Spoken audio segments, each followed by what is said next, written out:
lot of people believe that great paintings come from years of practice or a recognizable style. But if that were enough, progress would look a lot more consistent for everyone. That's why today I'm going to show you what exactly makes a watercolor painting work. And if you want to improve quickly, this video will help you pinpoint exactly what you need to focus on.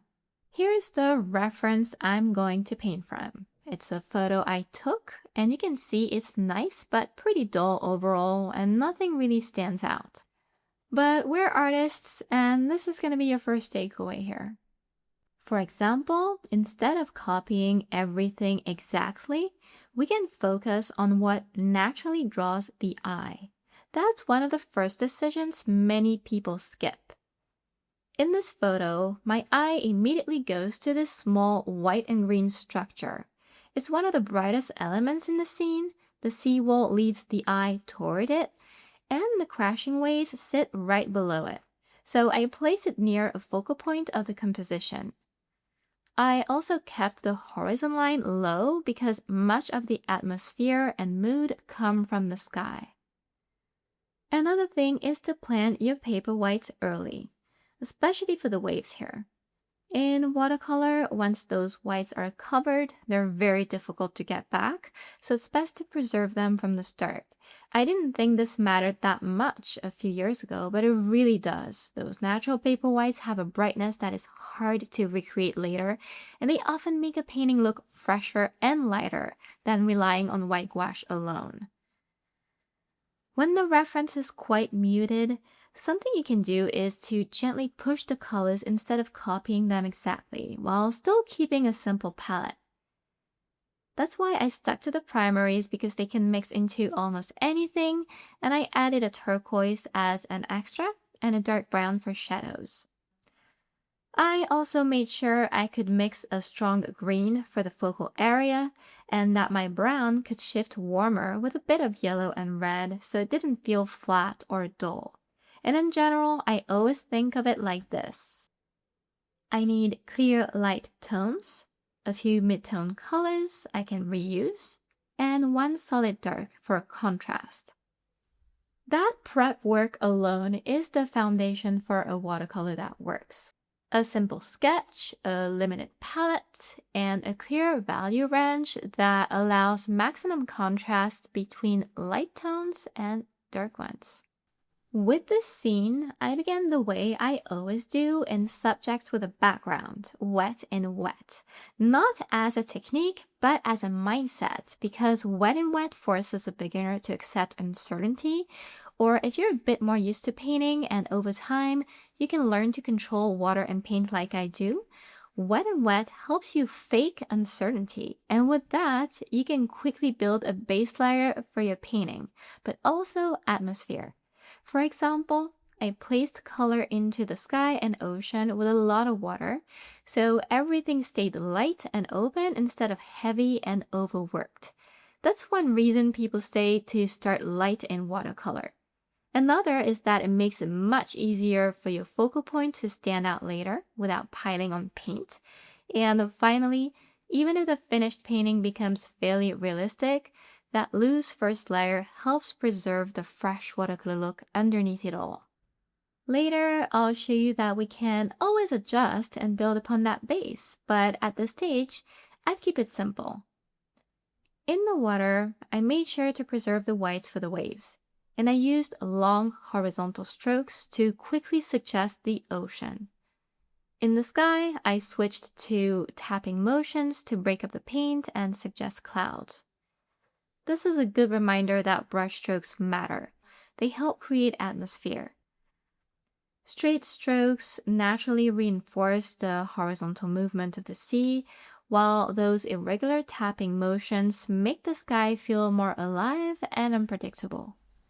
To create that distant sense of weather, almost like light rain in the background, I slightly tilted the paper so the paint would travel downward in places. It's a good example of how techniques are really just tools. What matters first is the effect you want, then you choose the technique that helps you get there. Then I added the distant mountains, and this is a great watercolor moment. because when the paper is almost dry but still active, you get more control. The paint doesn't spread everywhere, but the edges still soften on their own. And that balance is exactly what makes distance work. You keep the shapes simple, let the edges blur slightly, and avoid adding detail that doesn't need to be there. With a strong but loose base, I dried everything and moved into wet on dry, where the goal shifts from atmosphere to structure. This is the middle ground stage, and the takeaway here is simple.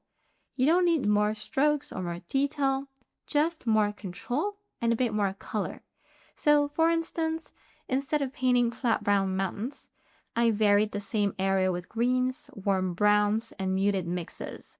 That's what creates interest without overworking the painting, and it's also great for color harmony. Notice I still softened some edges with a clean damp brush while the paint was wet, so the mountains wouldn't compete with the main focal area. Some edges stayed sharp so they felt separate from the distant background, while others were left to dissolve to keep that light watercolor feel. And that mix is what placed these mountains in the middle ground. They're more defined than the back, but softer than the seawall will be. I also left some gaps of white to suggest houses, just enough for the brain to figure it out. And you can see already at this stage, the base layer and middle ground are doing their job. They establish scale, atmosphere, and hierarchy. You can already tell what is close and what's far. Let's keep going with the foreground. That one will establish what's important and what's secondary. The seawall is structurally the strongest object in the scene, and because it takes a lot of room, it could quickly overpower everything and look a bit harsh against the rest if we painted it as a big brown blocky object.